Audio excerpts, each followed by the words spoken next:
ದೇವರ ನಾಮಕ್ಕೆ ಮಹಿಮೆ ಉಂಟಾಗಲಿ. ಪ್ರಿಯರೇ, ಈ ವೇಳೆಯಲ್ಲಿ ಒಂದು ವಾಕ್ಯನ ಓದಿಕೊಳ್ಳೋಣ.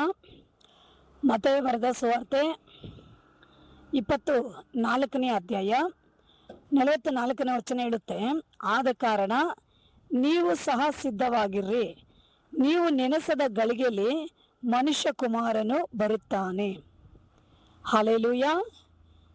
ದೇವರ ವಾಕ್ಯ ಹೇಳುತ್ತೆ, ನೀವು ಸಹ ಸಿದ್ಧವಾಗಿರ್ರಿ, ನೀವು ನೆನೆಸದ ಗಳಿಗೆಯಲ್ಲಿ ಮನುಷ್ಯ ಕುಮಾರನು ಬರುತ್ತಾನೆ. ಇದನ್ನು ಕೇಳಿಕೊಂಡಿರುವಂಥ ಎಲ್ಲ ಪ್ರಿಯರೇ, ನಾವು ಎಂಥ ಕಾಲಗಳಲ್ಲಿ ನಾವು ಇದ್ದೇವೆ ಅಂದರೆ, ಕೊನೆಯ ದಿನಗಳಲ್ಲಿ ನಾವಿದ್ದೀವಿ. ಈ ಲೋಕದ ಕೊನೆಯ ದಿನಗಳಲ್ಲಿ ನಾವಿದ್ದೀವಿ. ಈ ಲೋಕದ ಅಂತ್ಯದ ದಿನಗಳಲ್ಲಿ ನಾವುಗಳೆಲ್ಲರೂ ಇದ್ದೀವಿ. ಹಾಗಾಗಿ ದೇವ್ರ ವಾಕ್ಯ ಹೇಳುತ್ತೆ, ನೀವು ಸಹ ಸಿದ್ಧವಾಗಿರ್ರಿ, ನೀವು ನೆನೆಸದ ಗಳಿಗೆಯಲ್ಲಿ ಮನುಷ್ಯ ಕುಮಾರನು ಬರುತ್ತಾ ಇದ್ದಾನೆ. ಆಮೇಲೆ ಹಲ್ಲೆಲೂಯಾ. ಯೇಸು ಈ ಲೋಕಕ್ಕೆ ಬರೋದನ್ನು ಕುರಿತು ದೇವ್ರ ವಾಕ್ಯ ಹೇಳುತ್ತೆ, ನೀವು ಸಹ ಏನಾಗಿರ್ಬೇಕಂತೆ, ಸಿದ್ಧವಾಗಿರಬೇಕು. ನಾವು ಯಾವ ರೀತಿಯಾಗಿ ಸಿದ್ಧ ಆಗಬೇಕಂದ್ರೆ, ಏನಿಗಾಗಿ ನಾವು ಸಿದ್ಧರಾಗಿ ನಿಲ್ಲಬೇಕಂದ್ರೆ, ಯೇಸು ಬರ್ತಾ ಇದ್ದಾರೆ. ಭೂಮಿ ಆಕಾಶಗಳನ್ನು ಸೃಷ್ಟಿಸಿರುವ ದೇವನಿ ಲೋಕಕ್ಕೆ ಬರ್ತಾ ಇದ್ದಾನೆ. ನ್ಯಾಯಾಧಿಪತಿಯಾಗಿ ಲೋಕಕ್ಕೆ ಬರ್ತಾ ಇದ್ದಾನೆ. ಸಕಲ ಜನಾಂಗಗಳಿಗೂ ನ್ಯಾಯ ತೀರಿಸುವ ಆತನು ಈ ಲೋಕಕ್ಕೆ ಬರುತ್ತಾ ಇದ್ದಾನೆ. ಪ್ರತಿಯೊಬ್ಬರು ಮಾಡಿರುವಂತಹ ಕಾರ್ಯಗಳಿಗಾಗಿ ನ್ಯಾಯವನ್ನು ವಿಚಾರಿಸಲು ಆತನು, ಈ ಲೋಕಾಧಿಪತಿಯಾಗಿರೋ ಯೇಸು ಕ್ರಿಸ್ತನು ಈ ಲೋಕಕ್ಕೆ ಬರ್ತಾ ಇದ್ದಾನೆ. ಆದ ಕಾರಣ ನೀವು ಏನಾಗಿರ್ಬೇಕಂದ್ರೆ ಸಿದ್ಧರಾಗಿರಬೇಕು. ಸಿದ್ಧತೆ ಅಂದರೆ, ಇದನ್ನು ಕೇಳಿಕೊಂಡಿರುವಂಥ ಎಲ್ಲ ಯೇಸುವನ್ನು ನಂಬಿರುವಂಥ ದೇವ ಜನರೇ, ಯೇಸುನ ನಂಬಿಟ್ರೆ ಸಾಕಾಗೋದಿಲ್ಲ.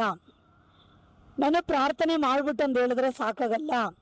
ಬೈಬಲ್ ಓದ್ಬಿಟ್ಟಂದ್ರೆ ಸಾಕಾಗೋದಿಲ್ಲ. ನಾನು ದೀಕ್ಷಾ ತೆಗೆದುಬಿಟ್ಟಿದ್ದೇನೆ ಅಂದರೆ ಸಾಕಾಗಲ್ಲ. ನಾನು ಅಭಿಷೇಕ ಹೊಂದಿಕೊಂಡಿದ್ದೇನೆ ಅಂತ ಹೇಳಿದ್ರೆ ಸಾಕಾಗಲ್ಲ. ಇವುಗಳೆಲ್ಲ ಒಳ್ಳೆಯದು, ಇವುಗಳೆಲ್ಲ ನಾವು ಮಾಡಲೇಬೇಕು. ಆದರೆ ದೇವ್ರ ವಾಕ್ಯ ಹೇಳುತ್ತೆ, ಸಿದ್ಧರಾಗಿರ್ರಿ.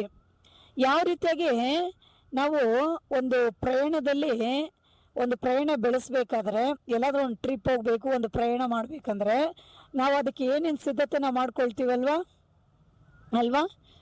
ಒಳ್ಳೆ ರೀತಿ ಸ್ನಾನ ಮಾಡ್ಕೊಳ್ತೀವಿ, ಬಟ್ಟೆಗಳು ರೆಡಿ ಮಾಡ್ಕೊಳ್ತೀವಿ, ಒಡವೆಗಳು ರೆಡಿ ಮಾಡ್ಕೊಳ್ತೀವಿ, ಅದಕ್ಕೆ ದುಡ್ಡು ರೆಡಿ ಮಾಡ್ಕೊಳ್ತೀವಿ, ಅದಕ್ಕೆ ಬೇಕಾಗಿರೋ ಸಕಲ ವಸ್ತುಗಳನ್ನು, ಅದರ ಎಲ್ಲ ರೀತಿಯಾದ ಖರ್ಚುಗಳನ್ನ ನಾವು ಆಯತ್ತಪಡಿಸ್ಕೊಳ್ತೀವಿ. ಯಾವ ಸಮಯಕ್ಕೆ ಹೋಗಬೇಕು, ಅರ್ಥ ಆಯ್ತಾ? ಈ ರೀತಿಯಾಗಿ ಒಂದು ಟ್ರಿಪ್, ಒಂದು ಪ್ರಯಾಣಕ್ಕೆ ನಾವು ಹೋಗುವಾಗ ಯಾವ ರೀತಿ ನಮ್ಮನ್ನು ಸಿದ್ಧಪಡಿಸ್ಕೊಳ್ತೀವೋ, ಹಾಗೇನೆ ಯೇಸು ಬರುವಾಗೆ ಯೇಸುವಿನ ಸಂಗಡ ಹೊರಡೋಕ್ಕೆ ಸಿದ್ಧರಾಗಿರಬೇಕು. ಸಿದ್ಧತೆ ಅಂದರೆ ಏನು ಗೊತ್ತಾ? ಆಮೇಲೆ ಹಲ್ಲೆಲೂಯಾ. ಯೇಸು ಹೇಳ್ತಾರೆ, ನಾನು ಪರಿಶುದ್ಧವಾಗಿರೋ ಪ್ರಕಾರವಾಗಿ ನೀವುಗಳು ನಿಮ್ಮ ಎಲ್ಲ ನಡೆ ನುಡಿಗಳಲ್ಲಿ ಪರಿಶುದ್ಧವಾಗಿ ಇರಬೇಕು. ಪರಿಶುದ್ಧತೆ ಇಲ್ಲದೆ ಯಾವನು ಕರ್ತನನ್ನ ನೋಡಲು ಸಾಧ್ಯವಿല്ലെಂದು ವಾಕ್ಯ ಹೇಳುತ್ತೆ. ಹಾಗಾಗಿ ಯೇಸು ಬರುವಾಗೆ ಅವರ ಮುಂದೆ ನಾವು ನಿಲ್ಲಬೇಕು. ಅವರ ಸಂಗಡ ನಾವು ಹೊರಡಬೇಕಾದ್ರೆ ನಮಗೆ ಬೇಕಾಗಿರೋದು ಒಂದೇ ಒಂದೇ ಕಾರ್ಯ, ಪರಿಶುದ್ಧತೆ. ನಮ್ಮ ನಡೆ ನುಡಿಗಳಲ್ಲಿ ಪರಿಶುದ್ಧತೆ, ನಮ್ಮ ಕ್ರಿಯೆಗಳಲ್ಲಿ ಪರಿಶುದ್ಧತೆ, ನಾವು ಮಾಡುವ ಕೆಲಸ ಕಾರ್ಯಗಳಲ್ಲಿ ಪರಿಶುದ್ಧತೆ, ನಮ್ಮ ಆಲೋಚನೆಗಳಲ್ಲಿ ಪರಿಶುದ್ಧತೆ, ನಾವು ಮಾತಾಡೋ ಮಾತುಗಳಲ್ಲಿ ಪರಿಶುದ್ಧತೆ, ನಮ್ಮ ಕಣ್ಣಿನ ದೃಷ್ಟಿಯಲ್ಲಿ ಪರಿಶುದ್ಧತೆ, ನಾವು ಮಾಡೋ ಸಕಲ ವಿಧವಾದ ಕಾರ್ಯಗಳಲ್ಲಿ ಪರಿಶುದ್ಧ. ಆ ಪರಿಶುದ್ಧತೆಯನ್ನು ನಾವು ಹೊಂದಿಕೊಳ್ಳಲು ನಾವು ಏನಾಗಬೇಕಂದ್ರೆ, ಈ ದಿನಗಳಲ್ಲಿ ಅಧಿಕವಾಗಿ ದೇವರ ವಾಕ್ಯಗಳನ್ನು ಕೇಳಿ ಅಲ್ಲಿಗೆ ನಿಂತೋದ್ರೆ ನಾವು ಪರಿಶುದ್ಧ ಆಗೋದಿಲ್ಲ. ಯೇಸು ತನ್ನ ಶಿಷ್ಯರಿಗೆ ಹೇಳ್ತಾನೆ, ನನ್ನ ವಾಕ್ಯದಿಂದ ನೀವು ಶುದ್ಧರಾಗಿದ್ದೀರಾ. ಹಾಗೆ ಪ್ರತಿಯೊಬ್ಬರು ದೇವ ಜನರು ವಾಕ್ಯ ಕೇಳುವಾಗೆ ನಿಮ್ಮನ್ನು ನೀವು ಸರಿಪಡಿಸ್ಕೊಳ್ಬೇಕು. ಸತ್ಯವೇದವನ್ನು ಓದುವಾಗೆ ಆ ವಾಕ್ಯಗಳನ್ನು ಧ್ಯಾನಿಸಿ, ಆ ವಾಕ್ಯ ನಿಮ್ಮನ್ನು ಕುರಿತು ಏನು ಹೇಳುತ್ತಂದು ನಿಮ್ಮನ್ನು ನೀವೇನು ಮಾಡಬೇಕು, ಸರಿಪಡಿಸಿಕೊಳ್ಳಬೇಕು. ಯಾವ ಯಾವ ಪಾಪಗಳನ್ನ ಬಿಡಬೇಕೋ ಅವುಗಳನ್ನು ಬಿಟ್ಟು ನಾವು ನಮ್ಮನ್ನು ಸರಿಪಡಿಸ್ಕೊಳ್ಬೇಕು.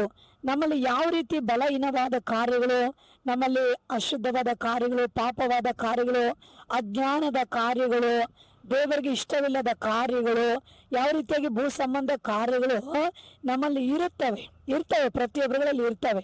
ಹಾಗಾಗಿ ಆ ಕಾರ್ಯಗಳೆಲ್ಲ ನಾವು ಬಿಡಬೇಕು.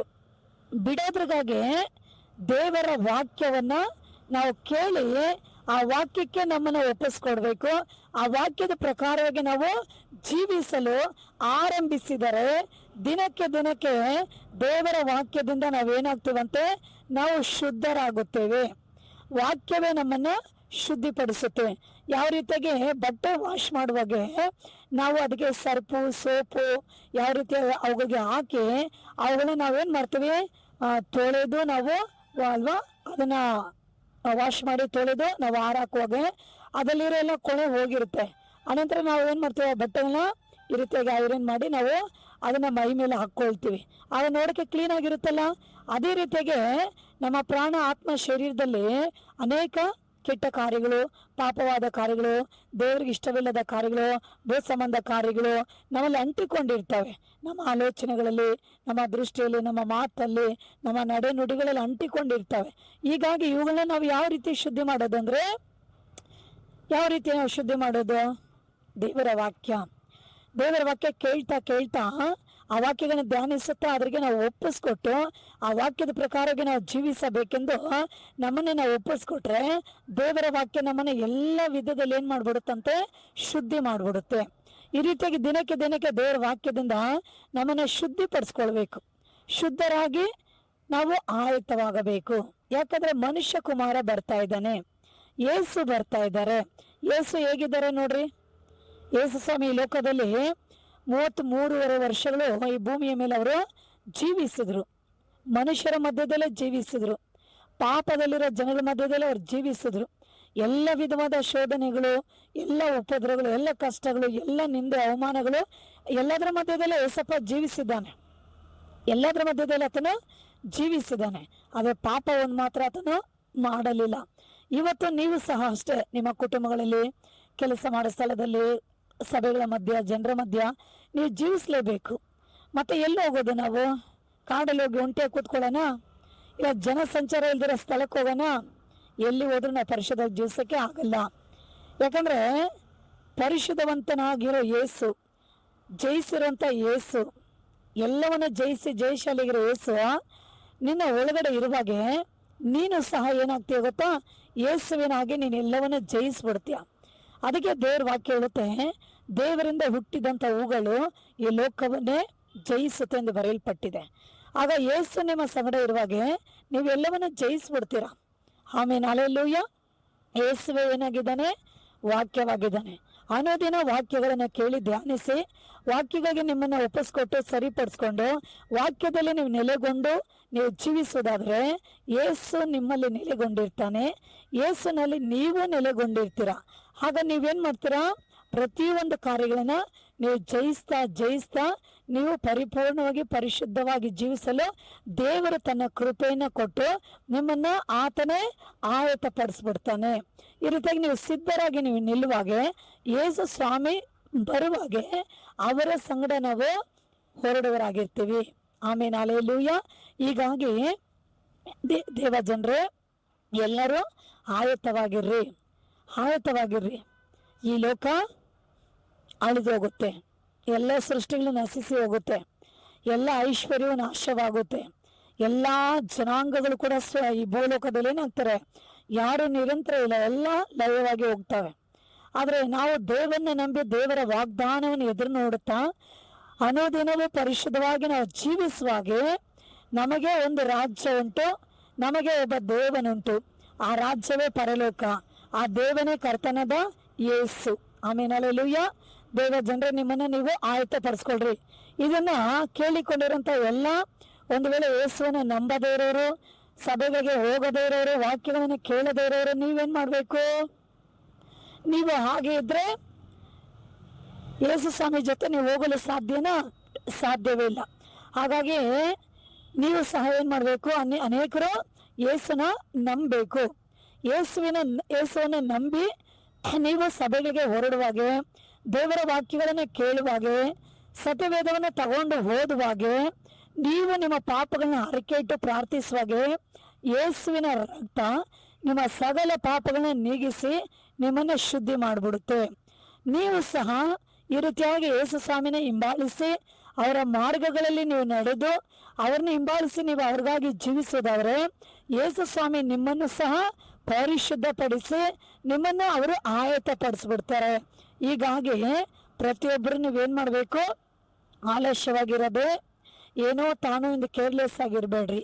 ಯಾಕಂದರೆ ಲೋಕದ ಎಲ್ಲ ಕಡೆಗಳಲ್ಲಿ ನಾವು ನೋಡ್ತೀವಿ ಭಯಂಕರವಾದ ಭೂಕಂಪಗಳು, ಲಕ್ಷಾಂತರ ಜನ ಅಳೆದೋಗ್ತಾ ಇದ್ದಾರೆ. ಎಲ್ಲಿ ನೋಡಿದ್ರು ನಾಶಕರವಾದ ಮಳೆಗಳು, ಪ್ರಳಯ, ಎಲ್ಲಿ ನೋಡಿದ್ರು ಭಯಂಕರವಾದ ಆಪತ್ತುಗಳು, ಸೃಷ್ಟಿ ವಿಕೋಪಗಳು. ಇದೆಲ್ಲ ಯೇಸುವಿನ ಬರೋಣಕ್ಕೆ ಒಂದು ಸೂಚನೆ. ಇದನ್ನು ನೀವು ನೋಡುವಾಗೆ ಕೇಳುವಾಗೆ ನೀವು ನಿಮ್ಮನ್ನು ಏನು ಮಾಡಬೇಕು, ನೀವು ಅತ್ಯಂತ ಎಚ್ಚರವಾಗಿದ್ದು ನಿಮ್ಮನ್ನು ಆಯತ್ತಪಡಿಸ್ಕೊಳ್ರಿ.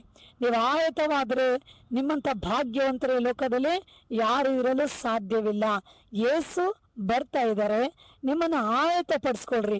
ಯೇಸುವೇ ಸರ್ವಶಕ್ತನಾಗಿರೋ ದೇವರು. ಅವ್ರು ಬಂದು ನಿಮ್ಮನ್ನು ಕರೆದು ತನ್ನೊಟ್ಟಿಗೆ ಆತನು ಒಯ್ಯಲು ಆರಂಭಿಸ್ತಾನೆ. ನಿಮಗೆ ಎಷ್ಟೋ ಆಶೀರ್ವಾದವಾಗಿ ಇರುತ್ತೆ ಮಕ್ಕಳೇ. ಈ ವಾಕ್ಯ ಕೇಳಿಕೊಂಡಿರೋ ಎಲ್ಲ ದೇವ ಜನರೇ ಆಯತವಾಗ್ರಿ. ಇದನ್ನ ಕೇಳಿಕೊಂಡಿರೋ ಎಲ್ಲ ಜನರೇ ನಿಮ್ಮನ್ನ ದೇವರಿಗೆ ಒಪ್ಪಿಸ್ಕೊಡ್ರಿ, ದೇವ್ರ ಕಡೆ ತಿರುಗ್ರಿ. ಆತನ್ ಬರ್ತಾ ಇದ್ದಾನೆ, ಏಸು ಬರ್ತಾ ಇದ್ದಾನೆ. ಏಸು ಬರುವಾಗೆ ಅವ್ರ ಮುಂದೆ ನೀವು ನಿಲ್ಬೇಕು. ಒಂದು ವೇಳೆ ನೀವು ನಿಮ್ಮನ್ನು ಆಯ್ತ ಪಡಿಸಿಕೊಳ್ಳದೆ ನೀವು ಹಾಗೆ ನಿಮ್ಮ ಇಷ್ಟ ಬಂದಾಗ ನೀವು ಜೀವಿಸಿಕೊಂಡಿರೋದಾದ್ರೆ ಯೇಸುವಿನ ಮುಂದೆ ನಿಲ್ಲಲು ಸಾಧ್ಯವಿಲ್ಲ. ನಂತರ ದೊಡ್ಡ ಭಯಂಕರವಾದ ಆಪತ್ತು, ಮರಣ, ನಿತ್ಯ ನರಕ. ಇದು ತಪ್ಪಿಸಿಕೊಳ್ಳಲು ಸಾಧ್ಯವೇ ಇರಲ್ಲ. ಇವುಗಳಿಂದ ತಪ್ಪಿಸಿಕೊಳ್ಳಬೇಕಂದ್ರೆ ಮಾರ್ಗ, ಸತ್ಯ, ಜೀವವಾಗಿರುವಂತ ಯೇಸುವನ್ನ ಹಿಂಬಾಲಿಸ್ರಿ. ಅವ್ರಿಗಾಗಿ ಲೋಕದಲ್ಲಿ ನಿಮ್ಮನ್ನ ಒಪ್ಪಿಸ್ಕೊಟ್ಟು ಜೀವಿಸ್ರಿ. ಯೇಸು ನಿಮ್ಮನ್ನ ಆಶೀರ್ವದಿಸ್ತಾನೆ. ಸಣ್ಣ ಪ್ರಾರ್ಥನೆ ಮಾಡಿಕೊಳ್ಳೋಣ. ಪ್ರೀತಿಯುಳ್ಳ ಯೇಸು ಸ್ವಾಮಿ, ಈ ವಾಕ್ಯವನ್ನು ಕೇಳಿಕೊಂಡಿರುವಂತ ಎಲ್ಲರ ಮನಸ್ಸು, ಹೃದಯಗಳನ್ನ ಮುಟ್ಟಿ ಪ್ರೇರೇಪಿಸ್ರಿ ಅಪ್ಪ. ಎಲ್ಲ ದೇವ ಜನರು ಆಯತವಾಗಬೇಕು. ಆ ರೀತಿಯಾಗಿ ಎಚ್ಚರವಾಗಿದ್ದು ತಮ್ಮನ್ನು ಆಯತಪಡಿಸಿಕೊಳ್ಳಲು ಎಲ್ಲರಿಗೂ ಸತ್ಯದ ಪರಿಜ್ಞಾನವನ್ನು ಕೊಡ್ರಿ. ನಿಮಗೆ ಭಯಪಡೋ ಭಯವನ್ನು ಕೊಡ್ರಿ. ಮತ್ತೆ ಇದನ್ನು ಕೇಳಿಕೊಂಡಿರಂತ ಯಾರೆಲ್ಲ ನಿನ್ನ ನಂಬದೇ ಇದ್ದಾರೋ, ನಿನ್ನ ಅರಿಯದೇ ಇದ್ದಾರೋ ಅವ್ರಿಗೆಲ್ಲಾರು ನೀನು ಮುಟ್ಟೋ ಸ್ವಾಮಿ. ಅವ್ರ ಮೇಲೆಲ್ಲ ನಿನ್ನ ಮಾನಸಂತ್ರ ಆತ್ಮನ ಸುರಿಸು. ಅವರು ಸಹ ಕತ್ತಲೆ ಬಿಟ್ಟು ಬೆಳಕಿಗೆ ಬರಲು ನಿನ್ನ ವಾಕ್ಯಗಳಿಗೆ ತಮ್ಮನ್ನು ಒಪ್ಪಿಸ್ಕೊಟ್ಟು ನೀನೇ ಸತ್ಯ ದೇವರೆಂದು ಅರಿತು ತಿಳಿದು ರಕ್ಷಿಸಲ್ಪಡಲು ಸಹಾಯ ಮಾಡಬೇಕಾಗಿ ಪ್ರಾರ್ಥನೆ ಮಾಡ್ತೀರಿ. ಹಾಗೆ ಮಾಡ್ರಿ. ಪ್ರಾರ್ಥನೆ ಕೇಳಿದಾಗ ಸ್ತೋತ್ರ. ಯೇಸು ನಾಮದಲ್ಲಿ ತಂದೆ, ಆಮೇನ್. ಈ ವಾಕ್ಯ ಕೇಳಿಕೊಂಡಿರೋಂಥ ಎಲ್ಲ ಪ್ರೇಯರೇ ಲೈಕ್ ಮಾಡಿ, ಶೇರ್ ಮಾಡಿ. God bless you. ಆಮೇನ್.